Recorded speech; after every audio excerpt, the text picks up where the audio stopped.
Ladies and gentlemen, welcome tonight to witness the induction ceremony of the class of 2025 Cave City Athletic Hall of Fame.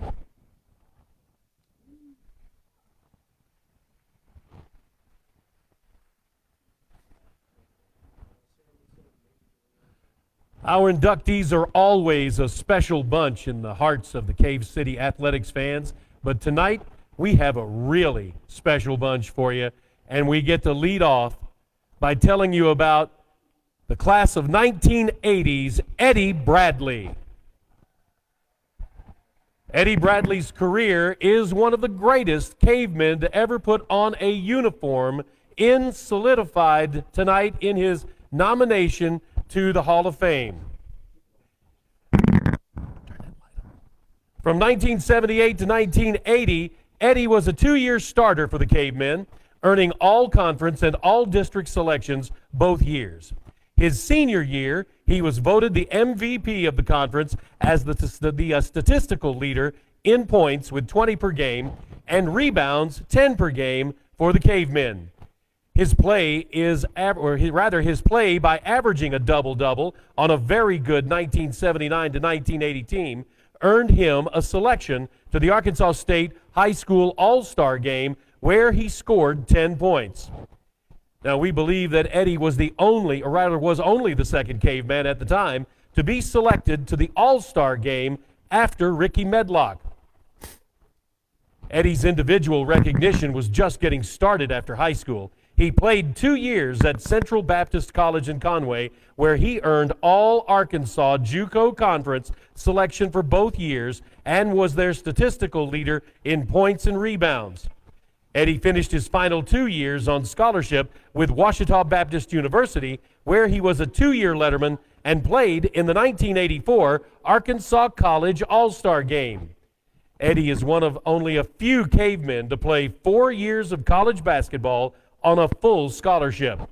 Playing in the old Arkansas Intercollegiate Conference in the early 80s, Eddie shared the court with future NBA players Scottie Pippen and Michael Cage, along with future Razorbacks Ricky Norton, Charles Ballantyne, and Jimmy Dykes.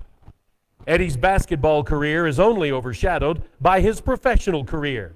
Eddie graduated co-valedictorian of the 1980 class and has earned a distinguished career as a 40-year certified public accountant in the state of Arkansas. Ladies and gentlemen, spanning the decade of the 1970s into the 1980s, as one of our best ever, Eddie Bradley.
From the class of 1995, Aaron James. It is hard to believe, but this season makes 31 years since Mark Smith's first Cave City basketball team. Now that team went 32-6 and winners of the conference and district. The smoothest player on that team, Aaron James. His lean build and athletic ability allowed him to dunk it in any way you wanted, but he had a silky smooth left-handed shot that made him a terror to opposing teams. That team was noted for its ability to run, play defense, and overwhelm opponents with a staggering number of 11 to 12 players who played every game. That style benefited that team and Aaron individually. Sweeping up and down the court on offense and defense, Aaron stood out. He led that team in scoring, steals, and slam dunks. That team won the conference that year after finishing 500 the year before. Fierce contest with Gosnell, Pocahontas, Highland, and Jonesboro Westside, and beating Southside and Batesville on our home court are just some of the cherished game memories. Cave City High School is also proud of Aaron's military service. In November of 1995, Aaron joined the Army National Guard, where he served until February of 2005.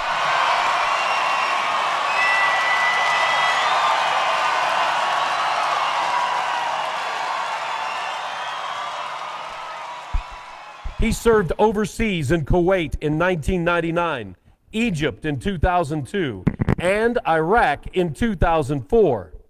It was June 10th, 2021, Aaron also suffered an accidental electrocution in Oklahoma, one that experts have stated that it was a 1 in a million chance of survival. Aaron's courage recovering from that tragedy is one of the greatest stories of perseverance that this community has ever seen. His experiential surgeries include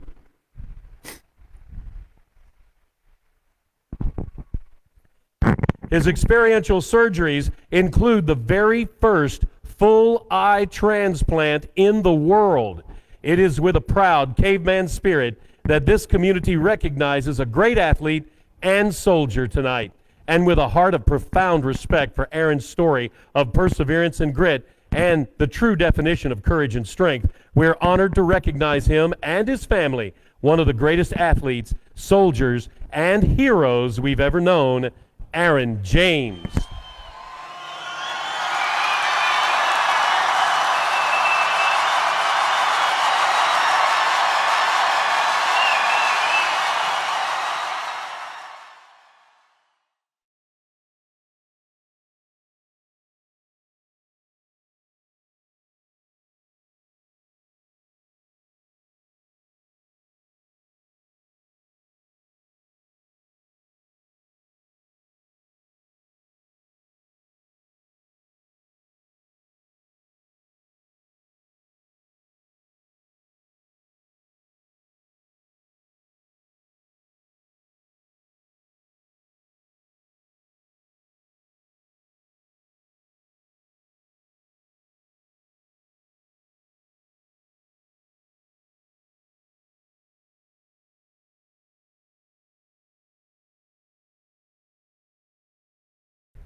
And now, Coach Russell Fowler.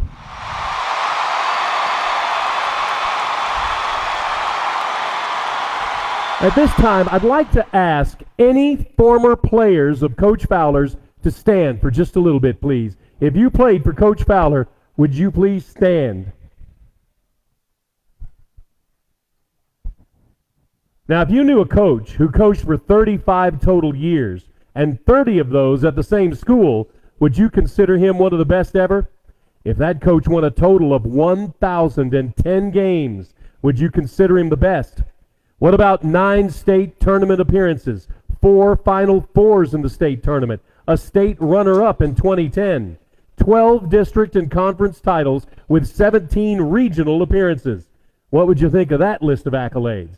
Well, there are so many memorable games and teams that it's hard to start with a list. Some of those games and players have individual moments that are as memorable as any team. Shots that won district tournaments, sent teams to regionals and to state finals, packed gyms with Pocahontas in the old gym, along with standing room only state tournament appearances in this gym. Stories told of rival games with Highland and Southside alone over his career could fill this entire Hall of Fame script with great memories, along with stories of this community traveling to distant places to watch his teams compete at the highest levels. And sure, he'd be the first to tell you that he had great teams and players, many of whom are in this Hall of Fame. His players would say that anything but their best effort was unacceptable, and that is what we remember the most: the toughness, the defensive effort, the grit, and competitiveness of those teams, and how those teams played at their best when the moment and the anticipation of the contest was at its highest. Over 30 years, those teams seldom disappointed in effort or competitive fire. That's how you win 1,010 games.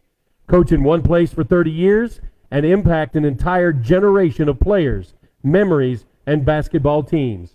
That's how you're elected to the Hall of Fame as the longest tenured and winning coach of all time and will forever be remembered as the best ever.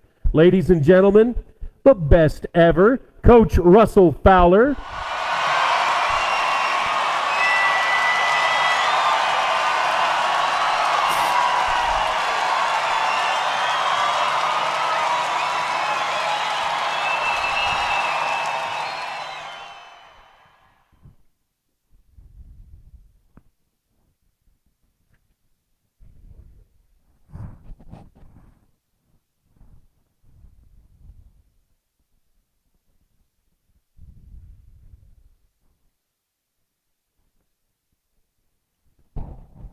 And now the K.O. James Distinguished Service Award going to Alan Landers. We've given this award every year in our Hall of Fame, but Alan Landers deserves it as much as anyone who has ever received it. Alan would also tell you that his wife Rita deserves as much credit as he does for traveling with him and helping him along with the equipment and keeping stats for games. Many in our community and school would consider him as important as any player or coach that we have ever had because he's been the radio voice and the public announcer voice that many have heard with our games. Since 2005, Alan has broadcast almost all of our away basketball games. These games include many regional and state tournament games, some of which represent the best memories of basketball in the last 20 years. But for many of our patrons, their memory of those events doesn't have a visual image. They have the memory of one of Alan's calls of those events. Now, those would include buzzer-beating shots and heated game endings where Alan's words and descriptions are indeed the memory of those moments. As much as the community has benefited from his radio work, the school has benefited from his 33 years as a bus driver and doing our basketball PA work since 2000. And all of our football PA work since 2004. Many know Alan from his time at school as a 1985 graduate of Cave City or for his work at the local family business. But it is his time on Caveman Radio and behind the microphone at home ball games where he has blessed this school and community the most. Alan deserves as much of a thank you for the memories as anyone does. Ladies and gentlemen, the 20-year voice of Caveman basketball and football and our K.O. James Distinguished Service Award winner, Alan Landers.